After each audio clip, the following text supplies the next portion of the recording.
Hey everyone, it's Blair here at TimeTrades. I've been a little quiet this week on Twitter because I've been down with a cold, but was able to get some good ideas yesterday, and I want to share those with you.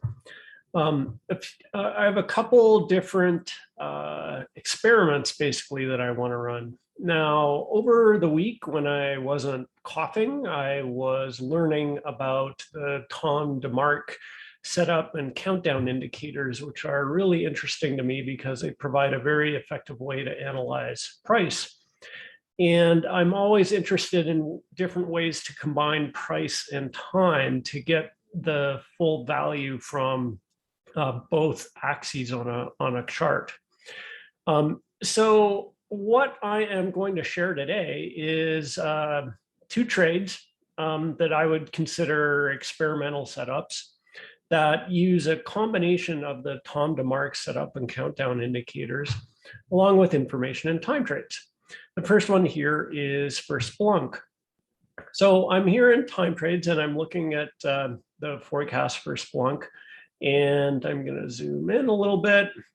And you can see that coming up into the week here, we've got a GAN wave yellow period. And we can see that the last yellow period, there was a nice pop up. Prior yellow period, not so much. It fell down. And the one before that in June had another nice pop up.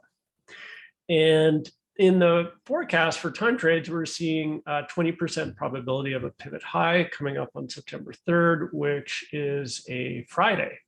And that's right at the end of the yellow period. And another reason why I like this setup is it also combines with the probability of 5-day price increases. So we've got probabilities here of a 2 standard deviation price increase of 11%. That's what the red bars mean. Orange bars are 1 standard deviation price increases. So a 2 standard deviation price increase is pretty rare and pretty strong.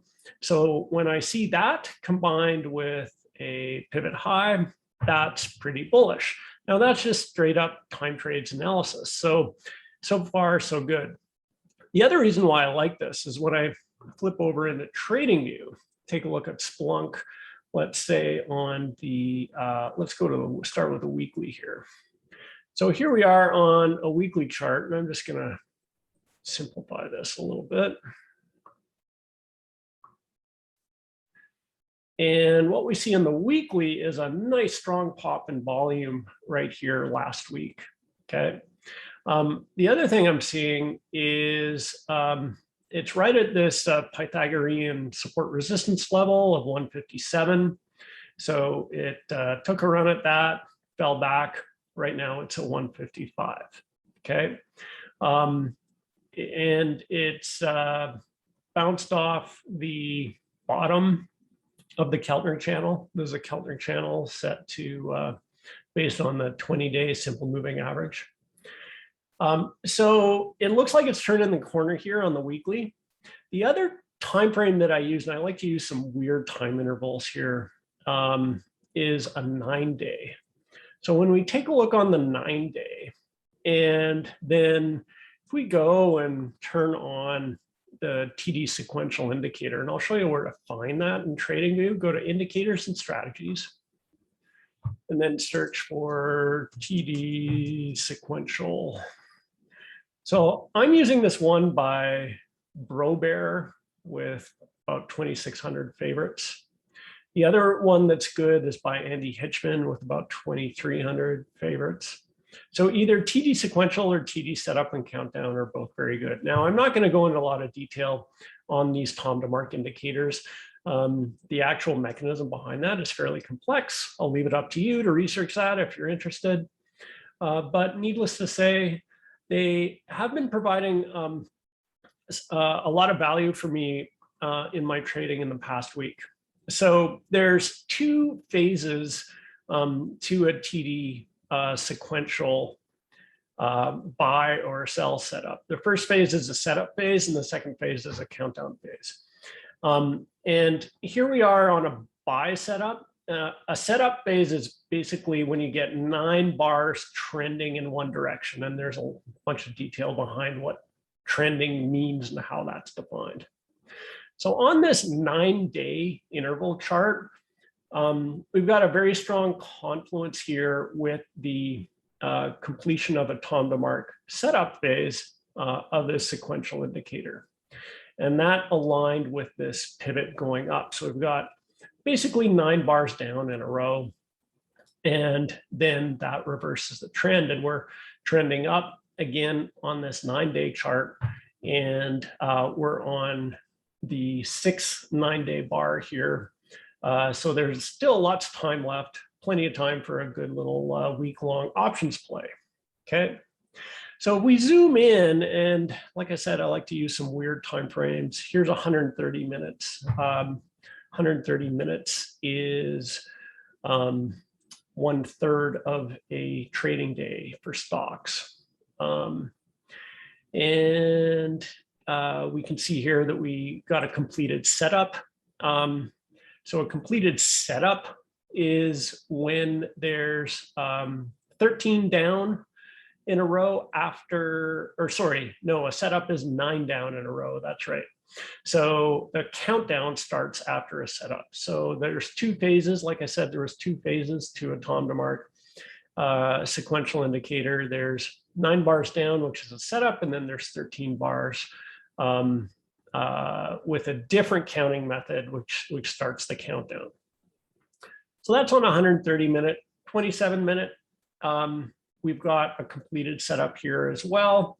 And we also just finished a completed setup for a bearish trade up here. But I think given the confluence of all the other information we've looked at, the trend is definitely up. I wouldn't be taking any bearish trades on SPLK. I'd be looking at pullbacks as an opportunity to enter long.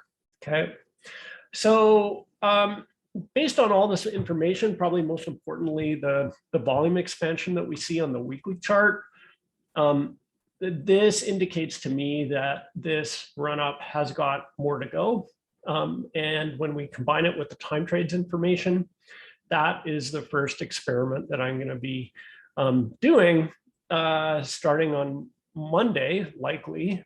We'll be entering this, and I'll let you know how that goes.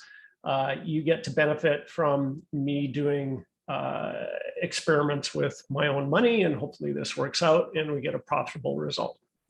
The other stock that where I'm applying the same logic is Microsoft. And let's go back to TimeTrades. We'll take a look at Microsoft and TimeTrades first, and then we'll take a look at it in TradingView. So we can see here that up at the top, we've got another 29% probability of a pivot high on Friday, September 3rd, which is great. There's not a lot of activity in the moves up or the moves down, but that's okay. That's kind of like a secondary indicator to me. The primary one is the pivots. So I like this. These pivots, they do tend to act a little bit as magnets, right? So they will tend to pull the stock up, and we've got another good probability of a pivot high here, August 31st, which I think is Tuesday, and then another one on Friday. And then we've got a very big pivot low, which is interesting, 73% probability. It's not often we see them this high in the future. And I'm not counting the ones in the past. I only count the ones in the future. 73%. Must be a lot of timing or something, all landing on this one day. So there's a very high probability of a pivot high. I will not want to hold any longs past this yellow period. Yellow periods do tend to give pretty good pops up if you look back in history. So that's really the play here for me, at least.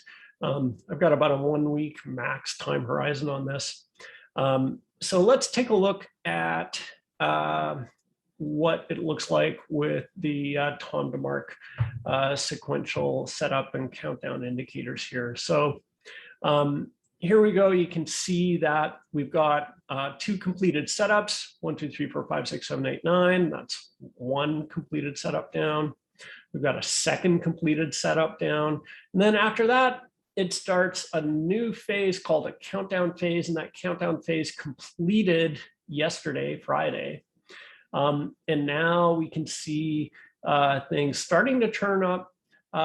It's just over the middle of the Keltner channel, and volume starting to expand on the upside. So this looks like a beautiful little bull pennant, bull flag here in Microsoft. So I'll be looking for some, probably some 300 calls, maybe a little bit out of the money, but not too far out of the money on this one. So again, I'll let you know how these go, and hopefully these trades work out. I'll let you know the results next week. So this is an interesting little experiment, and hopefully things work out, and we'll have another strong tool to add to our toolkit that complements the timing information in TimeTrades. So that's it for me. Hope you're all doing well and trading well. We'll talk again next weekend. Thank you.